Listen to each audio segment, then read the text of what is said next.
Hi guys, I am Andrew Ditch from Andy's Autism Story. And today I'm going to talk to you about my medical treatment and how things have been difficult for me in the last 5 years. And I'll give you a quick rundown on my current confirmed diagnosis of mine. And it's a laundry list. So, right off the bat, I got Hashimoto disease. Oh, I forgot my sweat gland infection. We'll get to that in a minute. So, Hashimoto disease.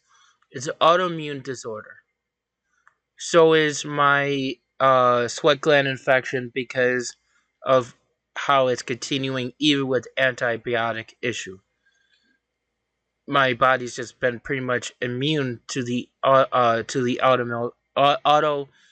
uh, um what's it called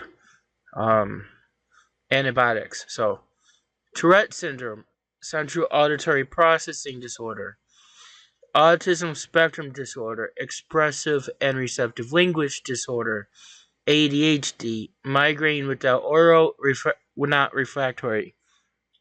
I don't know what that means. I just know I had migraines. Hypothyroidism, which is part of the Hashimoto, right shoulder injury, hypertension, asthma, GERD, GI bleed, iron deficiency, mixed functional incontinence due to sensory unawareness. So that means my urinary and bowel system works totally fine. It is just I don't have this sensory awareness when need to go. That's where routine really helps me. Left knee pain, could call it injury with the shoulder injury, like mental health, general anxiety disorder. So, so what I go, so when I go to a doctor, we're going to just do medical, medical places right now. So when I go to a medical doctor, primary care doctor to get services, these are the doctors I've been to the last 5 years. It all starts with Dr. Jane at Sheridan Medical Group. I was discharged after being with them for a very long time in December of 2018. I couldn't get to my appointment, the three I had set up for 3 different assessments to determine my autism slash need for assisted living, group home type stuff. However, I ended up being arrested, so I ended up going to jail. So I had no way of getting there. I understand under reasonable accommodations, I could request to go back there because of that. But I liked the doctor. I got relinked with a different doctor thanks to Kemmer Mercy Hospital end of January 2019. I ended up starting to see Dr. Fasanello.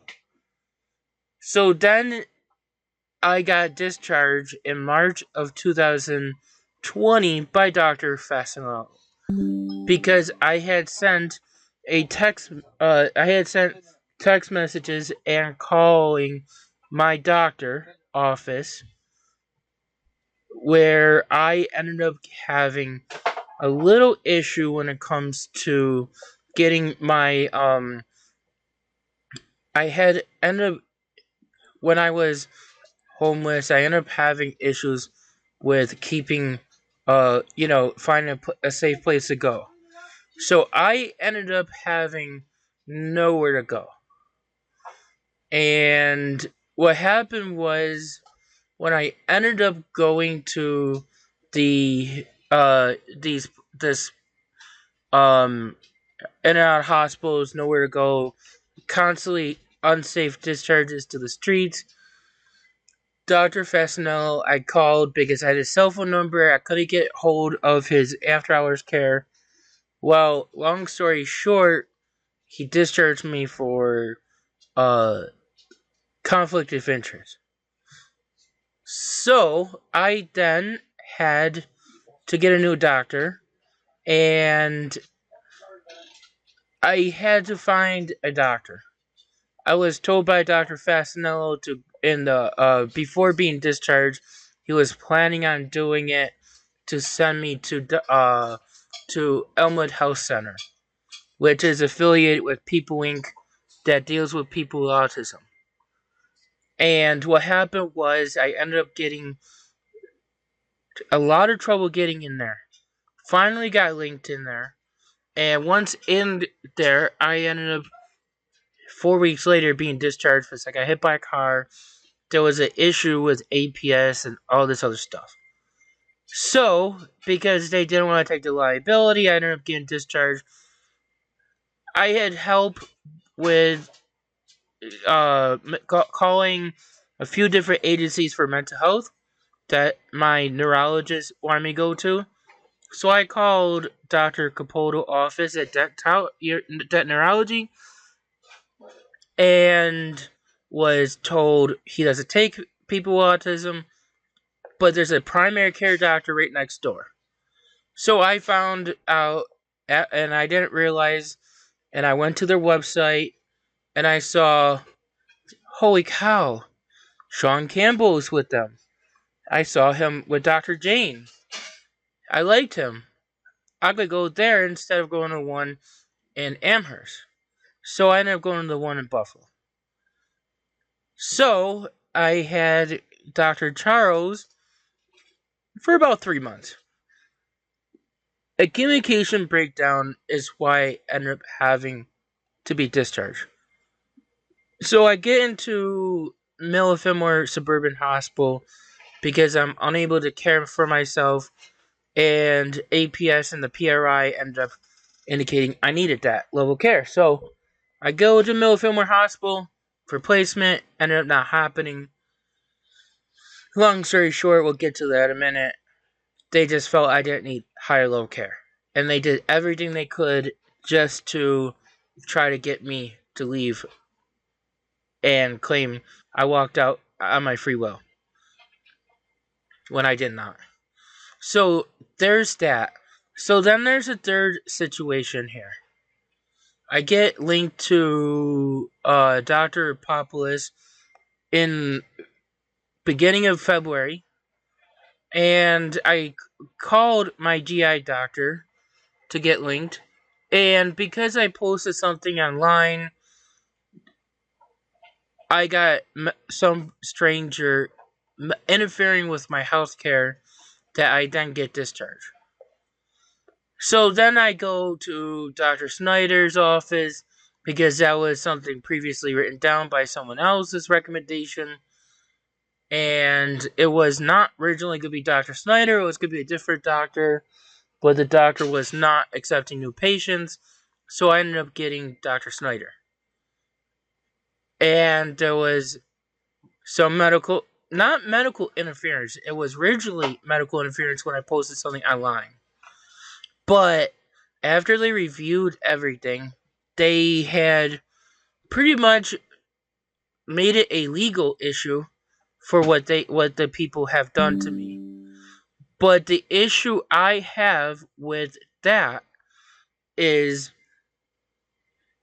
at the doctor's office, they would have taken me back, but because of the liability of my needs not being met and no service options, they basically discharged me. So, because of the liability issue, I'm with this new doctor, not saying anything.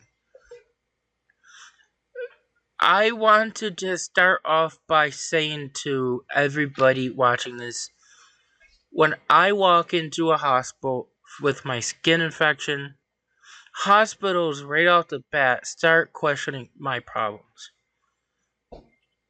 And here is the top 3 reasons why.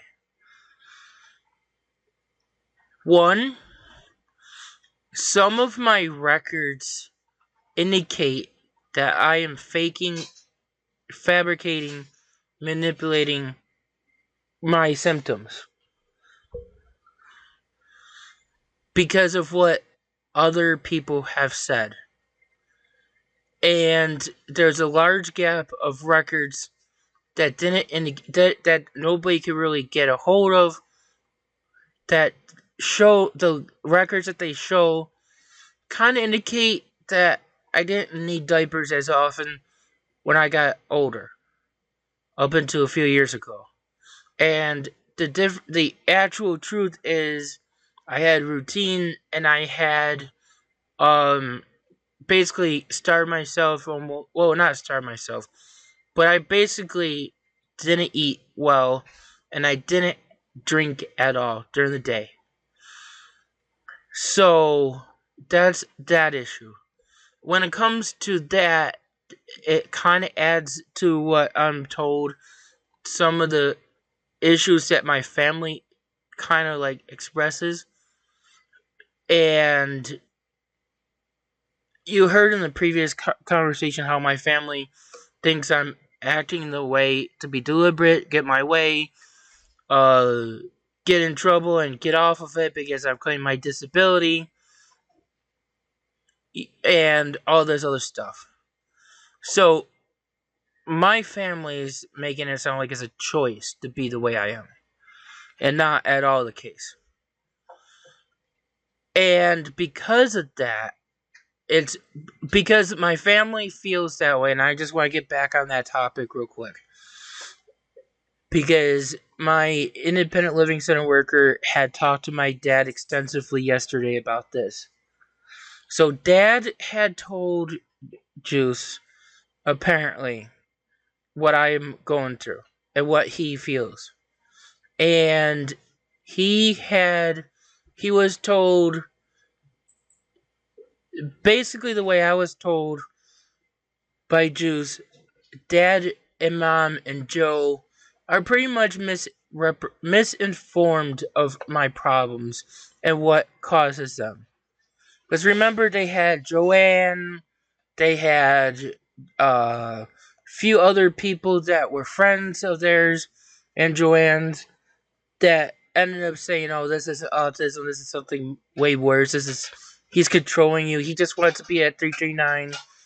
So my parents were listening to strangers who didn't even know me, or my records, or anything. And because of that, they kind of got tied into more of a bunch of chaos when it comes to my problems. So when I go to a hospital, my parents pretty much make it impossible for me to get the care I need. And what I mean by that is, let's take an example. Miller Fillmore Hospital goes off of ECMC records. It's even stated in my records on that. And ECMC claims I don't have autism, after years saying I do. So, because of that, my parents are accused of saying I look up autism to mimic it. And it's not at all the case. I wish it was, but it's not. So when my parents was accused of saying that, and it's on my records, it kind of made things with the diaper issue, the regression of some of the issues, the inability to take care of myself with my gift of facts and ability to communicate my needs when I'm just sharing information and what people have told me and what I learn on YouTube. So then it makes me look like I'm higher functioning and more of a fake than I am. So that is why when I go to a hospital and I twist my ankle and I can't get anyone to look at it, I was in severe pain.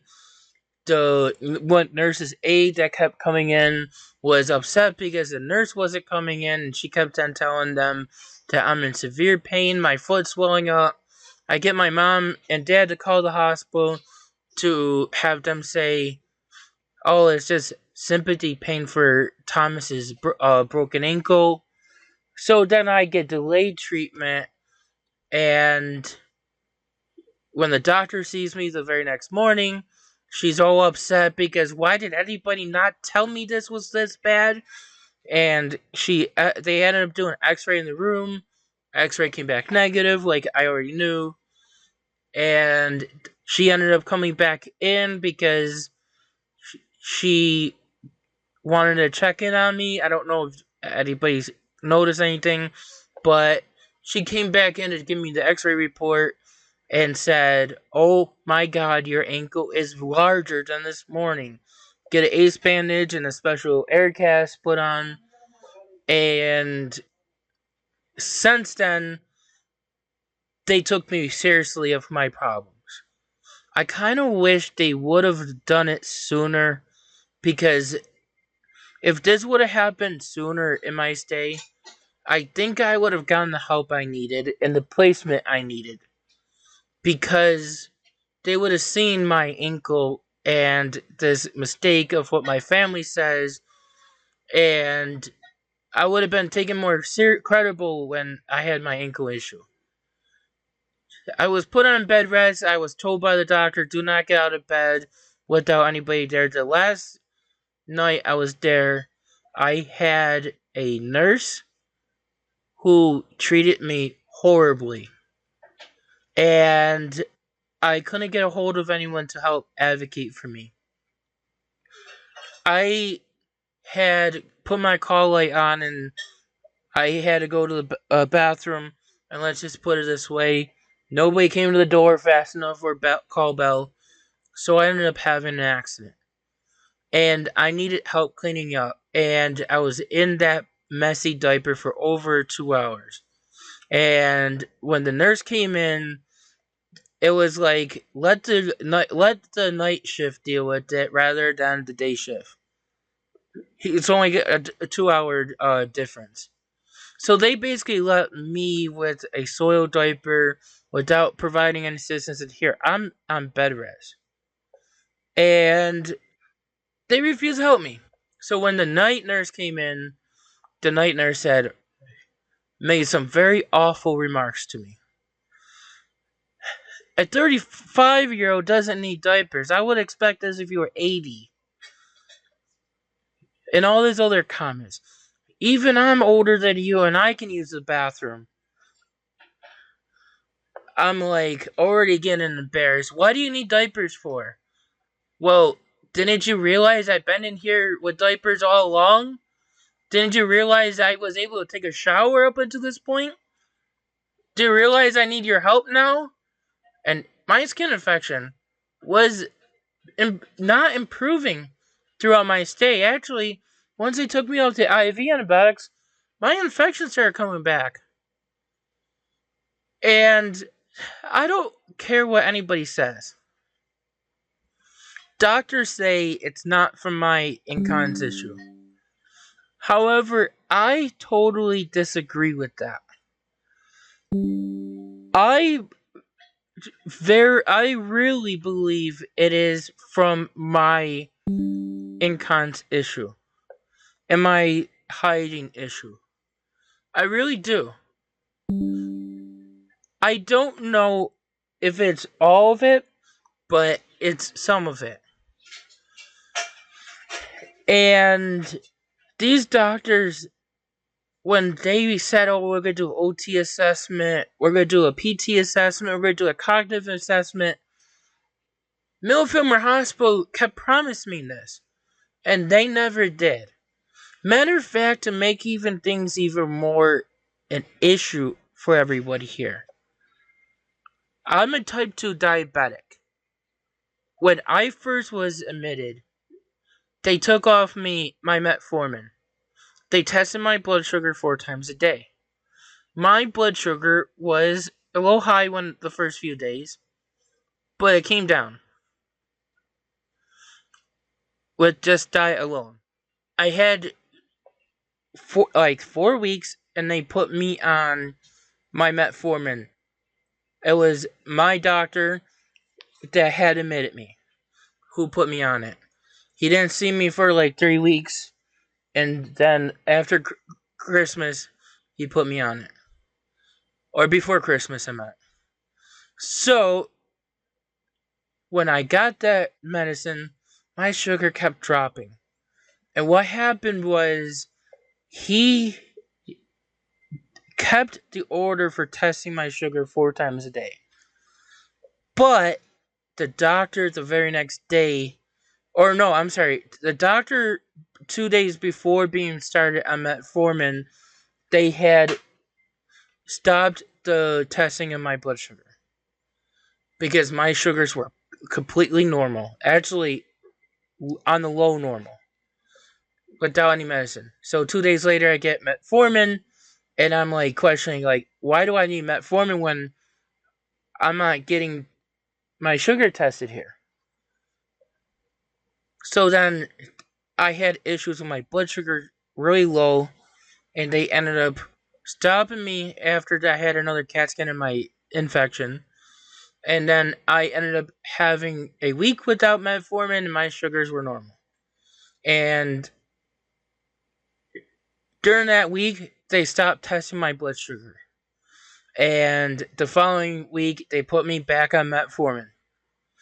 If it wasn't for the Christmas stuff that my dad had brought me and snacks, I would have been extremely low. I would have been passing out because there was no order for me to get my blood sugar tested.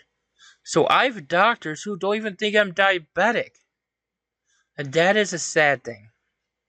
Because, yes, my diet does have an impact on my sugar.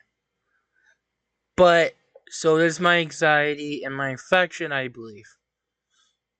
So, I just want everybody to know this is what I go through, hospital after hospital. And then when I have a doctor who asks me, when I just started seeing the doctor, who wanted to know, clearing up what my diagnoses are, because my chart was all over the place for what diagnosis I have been given in the past. And I had recorded that conversation with Juice and the doctor, and I put on YouTube, not realizing the doctor and Juice were going to be accused of dictating what my diagnoses were. It didn't matter, my diagnoses were given by doctors in the past, and testing confirmed these diagnoses, so these jerks have no idea what they're doing. I'm talking about jerks being the internet people who are strangers to me. So, I'm back with the doctors now, and I'm waiting for the referral to be finalized for a adult daycare health program where I get OT, speech, and PT, and social work and medical care. And I'm a little excited. It'll give me something to do. But I think we're going to be just fine with the things I'm getting. Just recently, I was denied MLTC by iCircle because of my diagnosis and because the services that I need, they do not provide. So I've been denied iCircle. However, I got Weinberg on Monday, and if that's a denial, then we're going to say we need this in writing so we can get submitted to OPWDD. Because iCircle pretty much said, you need OPWDD, and that's what we're working on. And because OPWD is pending, that's the other reason why they don't want to provide the services. So, I don't have the supports I need. I don't have medical aids, at least. Maybe we can get VNA in here? I don't know. So anyways, I just have this here to go through, and I get into a day program. I'm getting into some other things. I have uh, a neurologist appointment coming up. I have reassessment with a psychologist. I got my new mental health provider, and I'm waiting for the linkage for another for another expert to get involved, and I'm also in the process of waiting for that fair hearing date. And you know what? I forgot to call Ultada to ask for when the date is going to be. So basically, what I'm going to say to everybody is the medical industry, I have mixed opinions of what is going on. I don't know, because these people are not specialists in autism. These people are not specialists when it comes to mental health. And my mental health section will come tomorrow. And this video will be uploaded and released tomorrow. And the mental health section will be put out late at another date. For Saturday. So I am Andy, and I am from Andy's Autism Story. Thank you, and have a good night, guys.